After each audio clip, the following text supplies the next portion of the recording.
岡下要さん、当時28歳、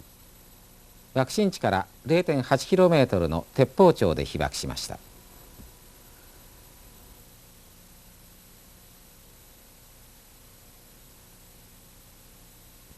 岡下さんは日本製鋼所に勤務していました。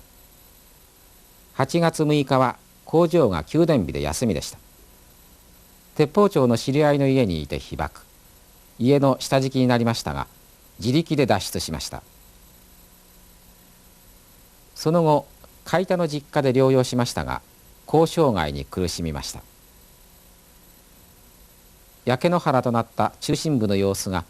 今でも鮮明に思い出されるといいます。私が被爆した位置というのは、ちょうどこの少し向こうのちょっと東寄ったぐらいでしょうか。8時頃に食事しましてね、それでそこのおじいさんはね、もうすぐ外へ向いて後片付けにそこまで来られたんだと思う。で私はそうやって、娘さんが馬車を、昔は馬車ですね、運搬するのが。で馬車を注文しに頼みに行ったからいうことでね、それをそれじゃついでに待ちましょういうことで朝の食事を済まして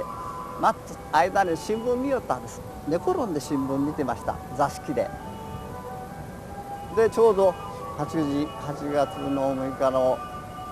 8時15分ですか、ピカッとこう、それから瞬間的にそういうふうなある危険でパッと起きましたね。焼夷弾ぶつけられたんだと思って、そこだけ被爆したような格好だと思ったんです。それで飛び起きて、そして玄関から出ようとしてですね、表をやられてるからこちら玄関から出ようとして、そしてそこのタンスのそばまで行ったのが、ちょうど玄関の壁とタンスがそこに置いてあったいうところに行ったというふうなことです。上からガチャーンと押してピカドーンですね。あれはそれを称してピカドーン言うんだろうと思うんですけども、本当瞬間的なもんですね。でそれからはこの辺り一帯が静かになりました。でそこ近いですから電車の音も聞こえよったんです。チンチンカンカン言いましてから昔走りよったんです、電車がね。だからそういうふうな音聞こえよったん、そんなもんもう全然聞こえなかったし、全く静かになりましたね。どれぐらい経ってか分かりませんが、物が焼ける音いうんですか、バリバリバリバリいう音がしました。これは一大事大変だぞと思いましてね、こんなに油断することもないから思ってさあ、もう夢中でどうやって出ましたかね。そこらちょっとあれなんですが、とにかく破りこう出て首だけ出してみましたらね、もうこちらの方ぺしゃんこですからね、こちらの方もぺしゃんこ、こっちもぺしゃんこで、もう火がね、この八丁堀の方に火がもう出てました。それからもう一生懸命もう必死になりましてね、これは一大事は思って必死になってやっとこう出てまいりましたね。そういうふうなことでね、付近では下敷きになっとる人とかね、この付近からもう血の何して負傷した人、そんな人がいっぱいでした。だけどその時に私は思ったんですが、これはどうしてここまで行ったんじゃろうか、何が爆発したんだろうかいう気持ち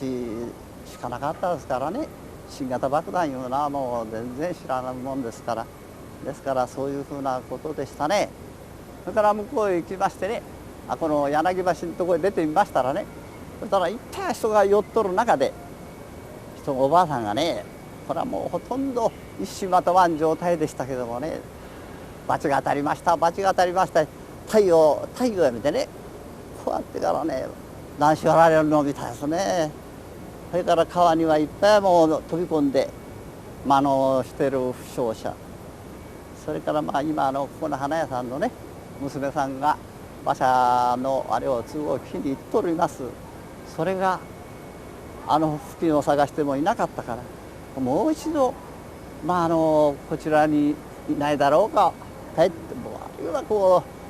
う帰っちゃおらんだろうかいう気持ちで、もう一度あこまで引き返してみよういう気持ちになりましてね、電車道をこっちにこう帰ってきまして、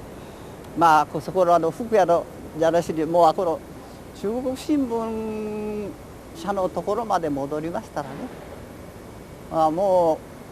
うそこにあった家は焼き取りましてね、前に門がありましてね、その門が残ったらこれだったないうぐらい、もうそれでこれはもう手やらしてもダメだと近寄ることもできんということで、ね、私ももう諦めましてね。それから今度あれでしたね、8月15日の終戦を何した頃はまだもう多少歩けるようになっていましてね、それでそれも聞いたりなんかしておったんですが、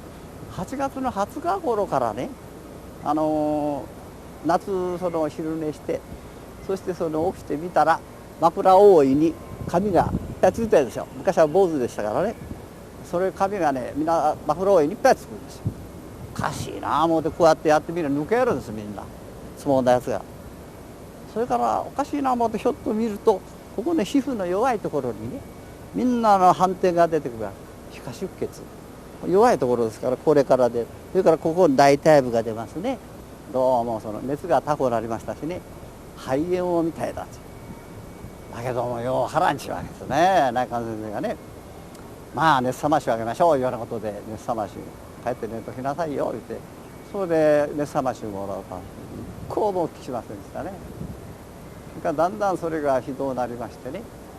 それからこれはいかんな思って、もう一人の先生が漢方薬あげるからこれ飲みなさい、ほいたら熱下がりますからいうことで飲みますとね、漢方薬飲むと熱はまあその汗がバーッと出ましてね、こうやって敷布も、それから自分の着とる夏のあれもね、みんなべしゃべしゃになっちゃう。そういうことで、そんなことでね、もう取り替えて、そして熱も37度ぐらいまで下がって楽になったなあ思うと、またもう30分もせんぐらいの時また上がってくるいうふうなことを繰り返しましたね。そして弱るに弱って、で27、8日頃でしたかね、私の小学校の時の友達で軍医がおりましてね、土方軍医なんですが、あれがちょうど帰ってきました。それでうち来て見てくれたんですが、その時はもうダメじゃって言うたんだね。これはもう手遅れだ、手の打ちようがというふうなことでした。でうちの者ももう諦めたんでしょう。それがまあ最後の手でいっぺんその輸血をしようやということになりまして、ね、それで輸血で私の方いうのを言いましたら、大型誰と誰かいうことになって、それで家内のお父さんの血とそれから弟の血、これがまあ合うことで2人の血を入れたわけなんですが、3日ほどそれを繰り返しましてね、そしてその熱が落ち下がりだしましたね。それでこれは望みが出たぞというふうなことでね、あとは自家輸血、自分の血を取りましてね、大腿部へ打つ自家輸血というのをやってもらって、1週間ほどそういう輸血をやりましたね。でまあその間田舎でしたから、ちょうどやん前に父じゃなんじゃいうのをね、牛乳やなんかもどんどんこう出して皆さんに出してもろうたしして、でそういうふうな栄養も取れましたから、まあ町じゃあんなことはできなかったと思うんですよ。はい、まあそういうふうなことでと命を拾いましたね。まあ原爆いうのを実際に自分が被爆しておりますし、そういった生々しい現状いうものに合ってますんでね、そういう被害が再びあっちゃいけないと思いますし、まあ今原爆禁止の運動を盛んにやっておられますし、まあそういうことが実ってほしいなと思うんですよね。再びこういうことがあっちゃいけない、過ちを繰り返すないうてこの日にありますけどもね、これはやはり自分自身みんながこうそういうふうに思わないとね、やはりダメだと思いますけども、まあそうあって平和であってほしいと思いますよね。核実験を口では軍縮だの平和だの言いながらも、やっぱし核実験は続けたらいうこと、核の恐ろしさが分かってくればもっとこう生き方もあるんじゃないかと思うんですけども、エネルギーの問題にしましてもね、原子力いうものがどうしても出てまいりますけども、これでなんかそういう核いうものが廃絶できたらと思いますね。